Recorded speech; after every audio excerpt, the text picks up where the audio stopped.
లలిత వారి శ్రావణం ప్రత్యేక ఆఫర్. అన్ని బంగార నగలపై తరుగులో 1% తక్కువండి. డైమండ్ జ్యువెలరీకి క్యారెట్ కు 5,000 తక్కువండి. ఇతర షోరూంల ఆఫర్లతో పోల్చి చూడండి. నగలు అలాగే కొనాలండి. పోలీస్ వాళ్ళు అంటే చెప్పినప్పుడు నువ్వు ఏ ఇద్దరు గురించి చెప్పావో వాళ్ళనన్నా పిలిచి మాట్లాడాలి కదా. మర్చిపోయాను మేడం, ఇట్లా నాకు డౌట్ ఉందని చెప్పేసి పిలిచా కదా, వాళ్ళని కూడా ఎక్కువ చెప్పాలి.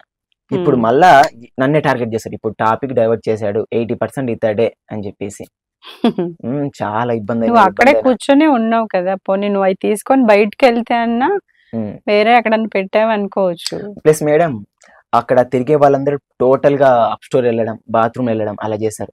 నేను మామూలుగా వాష్రూమ్ కూడా వెళ్ళింది నువ్వు మొదటి రోజే కదా, అసిస్టెంట్ కి వెళ్ళింది మొదటి రోజు. చెప్పేసి అసిస్టెంట్ గా నువ్వు ఫస్ట్ డే వచ్చావు, నువ్వే ఎలా మేడం అలా క్యాచ్అప్ చేస్తారు? తప్పు వ్యక్తిని ఒక ఫీల్డ్ లో ఉన్నప్పుడు పోలీస్ అన్నప్పుడు ఇంట్రాగేషన్ చేయాలా, ప్లస్ వాళ్ళు ఒక మైండ్ లో నడిచాలా, ఇలా వ్యక్తి తప్పు చేశాడు ఇలా అని చెప్పేసి.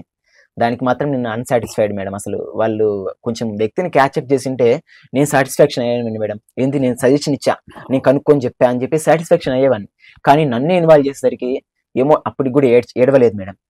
ఎప్పుడైతే ఇక నువ్వే నీతో పాటు ఇంకొక అతను, ఇంకా మాకు అనుమానం మీ ఇద్దరి మీద A1 A2 ఇలా A1 A2 పేర్లు పెట్టడం ఏంది?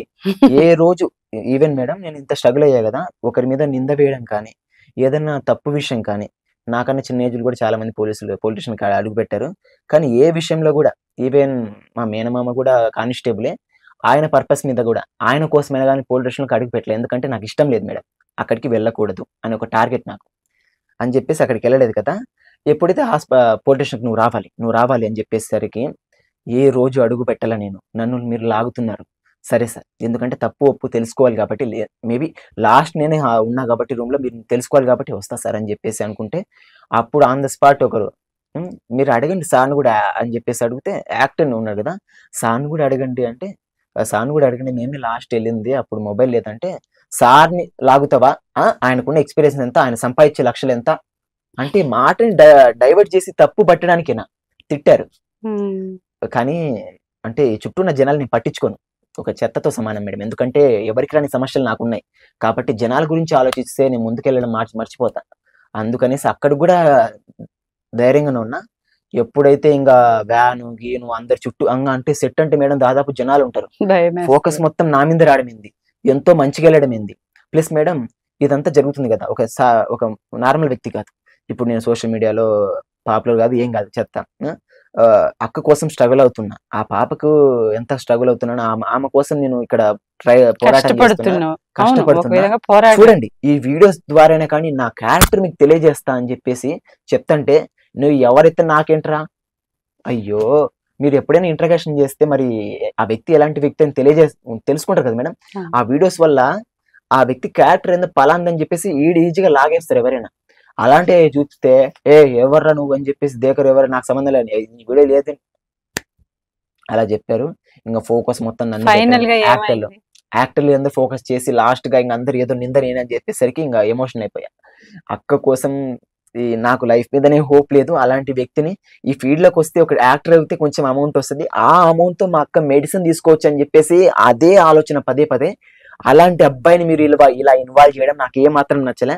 నాకు లైఫ్ మీద హోప్ లేదు, వద్దు, ఇంకా అయిపోయింది, వద్దు, మీకు వద్దు, నన్ను ఎక్కడికైనా లాగేసి నా కింద హోప్, నేను ఏదైనా చేసేసుకుంటే నాకు వద్దు.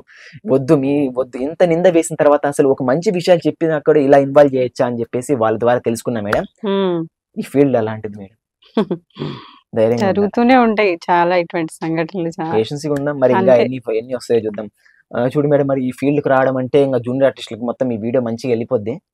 మేబీ ఇప్పుడు తెలియాలి మేడం, చెప్పారు కదా చెప్పకూడదని, అది ఒక ఫోకస్ మైండ్ లో లేదు తెలియాలి. ఎందుకంటే ఇలాంటి చాలా ఇప్పుడు నీకు అసలు అక్కడ ఎవరు తెలియదు కాబట్టి ఇలాంటి నిందలు పడాల్సి వస్తుంది. తక్కువ మంది జరిగి ఉంటుంది మేడం. ప్లస్ నేను అక్కడ రోడ్ సైడ్ పనుకోవడము, అదే విధంగా ఫుడ్ కోసం లైన్ లో నిలబడడం, దోమలు మొత్తం కరిస్తే అసలు దద్దుళ్ళు కట్టడము, ప్లస్ మొబైల్ వేరే వాళ్ళకి పోవడం, అంటే ఆర్టిస్ట్ వచ్చిన వాళ్ళకి కూడా లాగేసుకుంటాం, ఫోన్ మాట్లాడతానని చెప్పేసి లాగేసుకోవడం అడ్డాలో, అలా జరిగింది. పేమెంట్ నాది ఇప్పుడు కూడా 4 పేమెంట్లు ఇవ్వలేదు మేడం. నేను 20 days వెళ్తే 4 days కూడా, అంటే మిగతా డేస్ కూడా ఎగ్గొట్టేవాళ్ళు. కానీ నేను అమౌంట్ ఇచ్చే వాటికి వెళ్ళాను, ఎందుకంటే నాకు అమౌంట్ కూడా అవసరం, ఎందుకంటే అవును ట్రావెలింగ్ కి. అవును. నేనున్న ప్లేస్ నుంచి కొంచెం దూరం, ఆ ఏరియాలో ఉండను నేను, ఎందుకంటే కొంచెం దూరంగా ఉంటా, కొంచెం ప్రైవసీ కోసం మేడం. ఆ నుంచి అక్కడికి వెళ్ళడానికి కూడా 100 రూపీస్ ఛార్జెస్, మరి వాళ్ళు ఇచ్చే డబ్బులు అది సరిపోద్ది, అవును. కానీ మనం ఈ ప్రాసెస్ ఎలా నడుస్తుందని చెప్పి తెలుసుకోవడానికి మాత్రమే వెళ్ళాం మేడం, అంతే. ఇది ఒక అలాగే ఎక్స్పీరియన్స్ అయింది మీకు. ఎక్స్పీరియన్స్ అయిపోయింది, ప్లస్ నా వాళ్ళకి కూడా ఈ వీడియో ద్వారా చెప్పా అన్ని కష్టాలు ఉంటాయి, ఉమ్. బట్ మీరు రావద్దని చెప్పండి మేడం, ఇక్కడ ఆర్టిస్ట్ అందరికీ అలా జరగదు, బట్ అందరికీ. ఏం చెప్పలేవు. మేబీ జరిగినట్టని జరుగుతాయి మేడం, ఎందుకంటే వాళ్ళు ఎక్కువ రోజులు ఉంటారు కాబట్టి ఖచ్చితంగా జరుగుతాయి. నాకు 20 days లో జరిగింది, వాళ్ళకి ఒక 2 months లో ఎందుకు జరగకపోవచ్చు మేడం. మేబీ కష్టపడతామని చెప్పేసి ఇంకా ధైర్యంగా ఉంటే మంచి సక్సెస్ ఉంటది, కానీ ధైర్యంగా వచ్చామనే వాళ్ళకి మాత్రం రమ్మని చెప్తాం మేడం. ఇలా ఉన్నాయి కష్టాలు, మరి మంచిగా ఆప్షన్ పెట్టుకొని వచ్చే వాళ్ళైతే రావచ్చు, చూద్దాం. ఇంత స్ట్రగుల్స్ మేడం, మేబీ నాకు జరిగిన వాటన్నిటిని నేను ప్లస్ పాయింట్స్ తీసుకుంటా మేడం, ఎందుకంటే నెక్స్ట్ స్టెప్ ఎలా వేయాలి, పాజిటివ్ గా నెక్స్ట్ స్టెప్ ఎలా వేయాలి, నెక్స్ట్ ఎలా జాగ్రత్తగా ఉండాలి, ఇలా ఉంది ఫీల్డ్, దీన్ని మనం అప్పుడు అర్థం చేసుకున్నా. ఈ ఫీల్డ్ లోకి అడుగు పెట్టాలంటే ఒక రేంజ్ కి తీసుకెళ్లి మనం అక్కడి నుంచి ఇక్కడ అడుగు పెట్టాలి, అప్పుడు మనకు రెస్పెక్ట్ ఉంటుంది మేడం. ఇప్పుడు నేను జూనియర్ ఆర్టిస్ట్ గా వచ్చా, ఎవరు చూస్తున్నారు మేడం, రెస్పెక్ట్ ఎలా ఇస్తారు మేడం. కూర్చున్నప్పుడు కూడా అక్కడ ఉండే జూనియర్ ఆర్టిస్ట్లే రెస్పెక్ట్ ఇవ్వడంలే, నువ్వు ఎక్కడ ఎందుకు కూర్చున్నావు, వాళ్ళు చూసి అరుస్తారు, డైరెక్టర్లు అరుస్తారు, వాళ్ళందరూ తిరుగుతారు, నువ్వు ఎవరితో వాళ్ళతో మాట్లాడద్దు. ఆ ఫీల్డ్ లో ఉండే వాళ్ళే చెడగొడుతున్నారు, మందు తాగడము, అక్కడెక్కడ పడిపోవడం, తిట్టుకోవడం, గొడవ పడడం, ఇలా అల్లరి చేయడం, ఆడవాళ్ళతో అసభ్యంగా ప్రవర్తించడం, ఇలా చేయడం వల్ల కూడా ఒక రకంగా ఆ ఫీల్డ్ లో ఇండస్ట్రీ వాళ్ళు ఏం తప్పు పట్టడంలో, నేను వాళ్ళు కూడా గొప్ప వాళ్ళే, కానీ ఆ ఫీల్డ్ లో ఉండే వాళ్ళే ఆ ఫీల్డ్ ని చెడగొట్టేస్తారు. మేబీ రకరకాల మనుషులు, నీకు మొత్తం అందరూ అంత సమాజం అంతా అక్కడే అనిపించింది మేడం. మేబీ మంచిదే కదా మేడం, మనం లైఫ్ మొత్తం చదివేస్తాను ఇక్కడ, మనం సొసైటీ ఎలా జరుగుతుందని చెప్పేసి మంచిదే. అక్కడ అందరూ ఆంధ్ర వాళ్ళే ఎక్కువ మంది ఉన్నారు, ఆర్టిస్టులు అవుదామని వచ్చే వాళ్ళందరూ. కొంతమంది అన్నం సరిగా మాకు ఈ పూట గడిస్తే చాలు, అన్నం ఉంటే చాలు, మంచి ఫుడ్ పెడతారని చెప్పేసి కూడా పాపం వస్తా ఉంటారు. వాళ్ళందరూ తినే టైంలో వాళ్ళని చూసినప్పుడు కూడా బాధేసేది, లైన్ లో నిలబడి ఆడవారైతే ఎంతో కష్టపడుతూ అట్లా ఇలా వస్తే వాళ్ళని చూసే చూపులు కూడా మారిపోయేటి, అక్కడ ఉండే ఫీల్డ్ లో ఉండే వాళ్ళు. అవన్నీ గమనిస్తా ఉన్నా, ఇట్లా ఉండే అంటే మనుషులు తీసుకుపోయే వాళ్ళు, పెద్దవాళ్ళు ఉంటారు కదా, వాళ్ళు అక్కడ ఉండే వాళ్ళు ఆర్టిస్టులే ఆడవాళ్ళని అంత, అంటే ఆ ఫీల్డ్కి వస్తే కూడా చిన్న చూపు చూస్తుంటారు లేడీస్ ని కూడా. ఏమో మేడం, ఈ ఫీల్డ్ మొత్తం నాకైతే లైఫ్ నేర్పించేసింది మేడం. అట్లాగే ఉంటది వినోద్ గారు, అంటే ప్రతిదీ ఒక ఎక్స్పీరియన్సే లైఫ్ లో. ఈ పేజ్ ఇప్పుడు అంటే ఎన్ని రోజులు ఉంటుందో తెలియదు, దీంట్లోంచి మీరు ఇంకొక పేజ్ కి వెళ్ళిపోవచ్చు, దాంట్లోంచి ఇంకొకటి మంచి చదువుకోవచ్చు, లేదా మంచి గవర్నమెంట్ జాబ్ ఏదైనా సాధించవచ్చు, సమాజానికి ఉపయోగపడే పనులు బోల్డ్ అని చేయొచ్చు. ఇన్సిడెంట్ జరిగినప్పుడు ఇంకా ఆప్షన్ ఏది పెట్టుకుంటా, స్టడీస్ పెట్టుకోండి, కష్టపడుతున్నారు కాబట్టి మీకు ఈ వే కూడా తెలిసింది కాబట్టి ఎలా వెళ్ళాలి, ఇంకొక ఆప్షన్ ఏమన్నా వస్తే మనం ఆడిషన్ కాకుండా కొంచెం కష్టపడండి, ఇంకొంచెం జాగ్రత్తగా పేజ్ మనం డెవలప్ చేసుకుంటే వాళ్ళు మన యాక్టింగ్ స్కిల్స్ చూసి ఏమైనా డైరెక్ట్ రోల్ ఇవ్వచ్చు, అప్పుడు మనం అఫీషియల్ గా వెళ్ళొచ్చు. అదే అంటున్నాను, ప్రతిదీ కొంత లక్ మీద, కొంత కష్టపడే తత్వం మీద, కొన్ని మన ప్రవర్తన మీద, అన్నిటి మీద ఆధారపడి ఉంటాయి. ఇప్పటికైతే మేడం ఈ జూనియర్ ఆర్టిస్ట్ చాప్టర్ కంప్లీట్ అయింది నా దృష్టిలో, నేనైతే కంప్లీట్ అయిపోయింది, హ్యాపీ, కంప్లీట్ సక్సెస్ఫుల్ గా కంప్లీట్ అయిపోయింది. ఇంకా నెక్స్ట్ అడుగు వచ్చేసి ఇంకా లైఫ్ ఇంకొంచెం ఎలా అచీవ్మెంట్ కావాలా, స్పీడ్ గా ఎలా వెళ్ళాలా, యూనిక్ గా ఎలా ఉండాలా, అందరికన్నా కొంచెం గొప్ప స్థాయిలోకి ఎలా వెళ్ళాలా అని చెప్పేసి వెళ్ళి అంతే.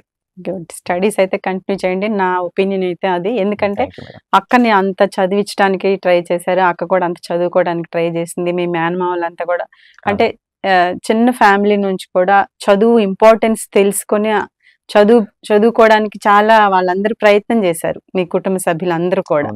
సో దాన్ని మీరు టార్గెట్ గా పెట్టుకుంటే బెస్ట్ గా ఉంటుంది అనుకుంటున్నాను నేను కూడా. చిన్నప్పటి నుంచి చదివించాము, నువ్వు ఇప్పుడు సైడ్ అయిపోతున్నావు అని చెప్పేసి బాధపడి చెప్పేవాడిని ధైర్యంగా, ఆ ఫీల్డ్ ని ఇప్పుడు నేను చదువులు మాత్రం వదలను మామ, కానీ ఇలా తెలుసుకుంటా లైఫ్ ని, ఇలా ఎలా ఉందో, మేబీ ఛాన్సెస్ వస్తే ఆ అమౌంట్ అయినా అక్కకే సరిపోద్ది. నేను అనేది అదే అండి, ఇది డిస్టెన్స్ ఎడ్యుకేషన్స్ అని ఇప్పుడు చాలా ఆప్షన్స్ ఉన్నాయి చదువుకోవడానికి, మీరు అది కూడా చేయండి, ఇది కూడా చేయండి, రెండిట్లో సక్సెస్ అవ్వండి. ముఖ్యంగా మీ యూట్యూబ్ గురించి కూడా వీడియోస్ ఎలా ప్రెజెంట్ చేయాలి, విధంగా మంచి వీడియోస్ పెడితే ఆటోమేటిక్ గా మంచి క్లిక్ అయితే. ధైర్యంగా ఉండండి అక్క విషయంలో కూడా, అన్నిటికీ భగవంతుడు ఉన్నాడు అనుకోండి, అంతే. ఆంధ్రప్రభ తరపు నుంచి అయితే అదే మేము కోరుకుంటున్నాము, మీ అక్క సంతోషంగా ఉండాలి, మీరు కూడా సక్సెస్ అవ్వాలని. ఇది ఇవాళ చిట్ చాట్ వినోద్ గారితో. చూస్తూనే ఉండండి ఆంధ్రప్రభ.